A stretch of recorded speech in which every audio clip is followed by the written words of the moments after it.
Hey guys, good morning. Welcome to my channel Anushreya ముచ్చట్లు. ఈరోజు మనం బ్రెడ్ ఆమ్లెట్ ఎలా చేసుకోవాలో చూద్దాం. ముందుగా మనం 2 ఎగ్స్ తీసుకొని బీట్ చేసుకొని ఇలా కలుపుకోవాలి.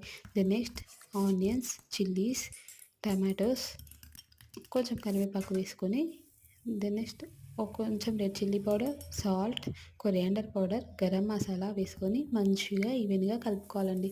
నేను చూస్తున్న విధంగా ఇలా నురుగ వచ్చే వరకు కలుపుకోవాలి. దెన్ నెక్స్ట్ ఒక ప్యాన్ తీసుకొని కొంచెం గీ వేసుకొని బ్రెడ్స్ని టోస్ట్ చేసుకోవాలి. ఇలా చేస్తే పచ్చివాసన పోయి బ్రెడ్స్ బాగుంటాయి. అదే ప్యాన్ తీసుకొని కొంచెం 2 స్పూన్స్ ఆయిల్ వేసుకొని మనం ముందుగా బీట్ చేసుకున్న ఎగ్స్ని ఇలా వేసుకోవాలి. ఆమ్లెట్ టైప్లో వేసుకొని అందులో మనం టోస్ట్ చేసుకున్న బ్రెడ్స్ని ఇలా నేను చూస్తున్న విధంగా అద్ది 2 సైడ్స్ పెట్టుకోవాలి. ఇప్పుడు స్టవ్ని లో ఫ్లేమ్లో పెట్టుకొని మంచిగా కుక్ చేసుకోవాలి. ఆమ్లెట్ హాఫ్ బాయిల్ అయ్యాక ఇలా మధ్యలోకి కట్ చేసుకొని దేనికి దానికి ఆమ్లెట్ సపరేట్గా మలుచుకొని ఇలా తింటే వేడి వేడి బ్రెడ్ ఆమ్లెట్ రెడీ.